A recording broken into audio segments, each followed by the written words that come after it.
In case you weren't aware, on August 4th, 2010, a U.S. District Court Judge Von Walker struck down Proposition 8, which was the California anti-gay marriage proposition. Um, I want to discuss this on two levels. First, I think that it is a civil rights issue and deserves to be talked about in the political forum. But secondarily, I think it is a religious philosophical issue, and I do want to devote some time to talk about that as well. To talk about it as a political issue, moreover as a civil rights issue, there's two primary issues that I think we have to tease out of this. First of all, is the power of the government. In America, we've kind of tended to simultaneously be fearful of, yet embrace this paternalistic society model that says that the government needs to stay out of my life, but I want to have the government tell me what I can and can't do. Now, obviously, these two ideologies are mutually exclusive, by which I mean no rational person can simultaneously hold one belief and the other at the same time. What's odd to me is that at different points in American history, both of these views have been known as conservatism. Traditionally, social conservatism has held that the government shouldn't be involved in people's lives, or at least should be involved minimalistically. That means that as long as a person isn't doing harm to himself or to others, they should more or less be permitted to do what they wanted to do. However, modern Christian conservatism holds that the government should be enforcing Christian law. Now, I don't want to get into the moral quandaries of that quite yet, but on a political level, on a civil level, you have to really ask yourself the question, do you want the government involved in the process of deciding who you can and can't marry? Personally, I don't. And that is doubly so if who I can and can't marry is subject to religious law as well. But I want to be clear on this, that I am sympathetic to a religious organization being able to enforce its own laws internally.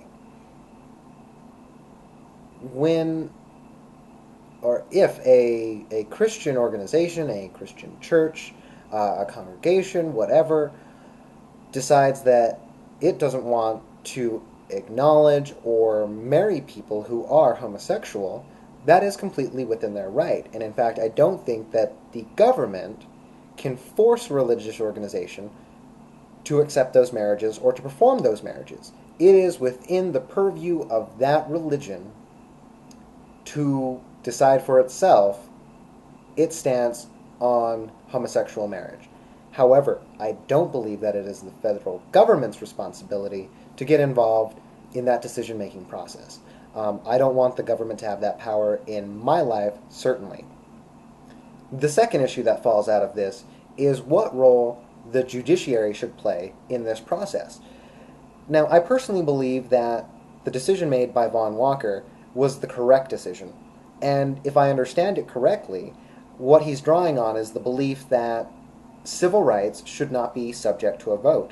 And in fact, I believe that's precisely the reason why our founding fathers, in their wisdom, made a judicial branch in order to review laws passed by Congress and to verify them basically against the Constitution and to make sure that people's rights are not being violated by laws that get passed.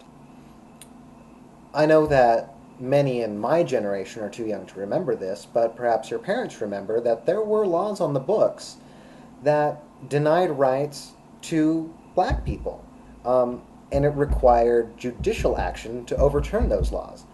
Now, even though those laws were passed legitimately and by a majority, these laws violated the fundamental civil rights of the black people that they targeted. And I believe that it was the correct decision then by the judicial system to overturn those laws. And I believe that it was the correct decision in this case to overturn Proposition 8. I want to switch gears here a little bit and talk about this as a religious issue, as a philosophical issue, if you will. Now, in the interest of full disclosure, I was raised in a Christian household. I have taken a great deal of that moral philosophy and made it my own, although I no longer espouse the dogma of any Christian religion. So, the Jesus of the Bible teaches us that we are to love and embrace those that we wouldn't normally love and embrace. For me, one example immediately springs to mind. I can, off the top of my head, think of one group of people that was universally reviled among Jewish society, and this was the Roman tax collector. Now, remember, Rome is occupying Judea at the time, and the tax collector was really the hands and fingers of Rome, reaching into every Jewish household and really becoming a staple of the new society. You couldn't get away from it. You couldn't not pay your taxes without having consequences. So, understandably so, this was a group of people that was universally hated as an occupying force that was stealing the money of the Jews. But here comes Jesus, and in the Gospels, we see him eating with the tax collectors. We even see in Mark, he lauds one particular tax collector as a morally just person. So outside of his being a tax collector, Jesus shows him as an example as being a human being who is also morally upright. So being a tax collector and being morally upright are not mutually exclusive.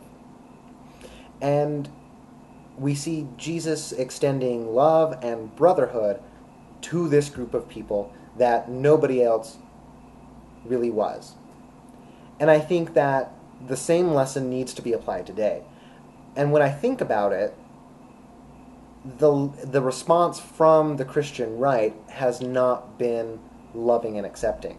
And I believe that as Christians, if we are to be Christ-like, then our response needs to be the most loving response that it can be.